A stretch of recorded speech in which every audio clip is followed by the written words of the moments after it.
दूसरा पेपर जो होता है वो हमारा इंग्लिश का होता है, मैंडेटरी होता है।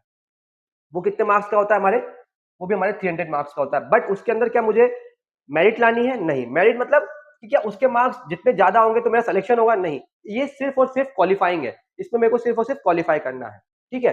बट इन दो पेपर की खास बात यह है कि अगर आपने ये दो पेपर क्वालिफाई नहीं किए ना, तो आपके ये बाकी के 7 पेपर जो है ना वो चेक ही नहीं होंगे।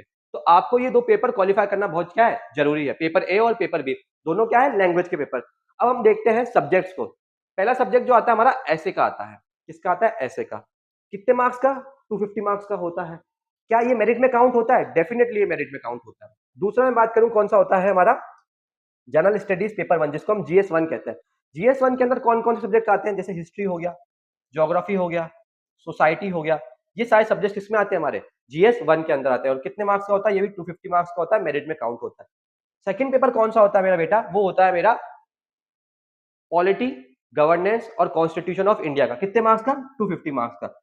थर्ड पेपर GS3 वो किसका होता है मेरा? Economics, environment, science and technology. वो भी कितना? 250 मार्क्स का। पेपर 4 किसका होता है? जो एथिक्स का होता है। ये पेपर भी 250 मार्क्स का है। बट खास बात पता है क्या है इस पेपर की, कि ये जो एथिक्स है सिर्फ एक सब्जेक्ट है, इसका सिलेबस सबसे छोटा है और ये 250 मार्क्स का है। वहीं आप देखेंगे GS1 के अंदर 4-4, 5-5 सब्जेक्ट आ रहे हैं, GS2 के अंदर भी 4-5 सब्जेक्ट आ रहे हैं, GS3 के अंदर भी 4-5 सब्जेक्ट आ रहे हैं। वहीं एथिक्स एक अपना सब्जेक्ट होके जिसका सिलेबस बहुत ही छोटा है, 250 मार्क्स का है। तो इस पेपर के अंदर काफी बच्चों के काफी अच्छे मार्क्स आते हैं। एथिक्स और ऐसे, ये दो ऐसे सब्जेक्ट्स हैं जिसमें जो हिंदी मीडियम के स्टूडेंट्स हैं वो काफी मात्रा में अच्छा स्कोर कर पाते हैं। अब आते हैं गेम चेंजर पे। गेम चेंजर कौन से हैं मेरे? दो ऑप्शनल के सब्जेक्ट्स। कौन से? ऑप्शनल के सब्जेक्ट। ये दो ऑप्शनल के सब्जेक्ट जो आप देख रहे हैं वो कितने मार्क्स के हैं? 500 के मार्क्स के। तो मैं दो सब्जेक्ट बोल रहा हूँ, दो सब्जेक्ट बोल रहा हूँ, दो सब्जेक्ट नहीं, दो पेपर है। Optional paper 1, optional paper 2।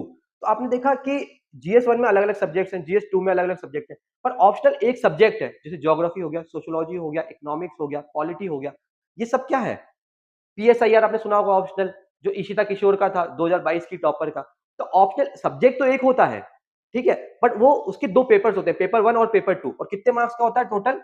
500 marks का, ठीक है। तो अगर मैं टोटल काउंट करूं तो कितने मार्क्स हो रहे हैं? 1750। तो हजीलास IAS एकेडमी भोपाल, कोचिंग वो जो पार लगा दे।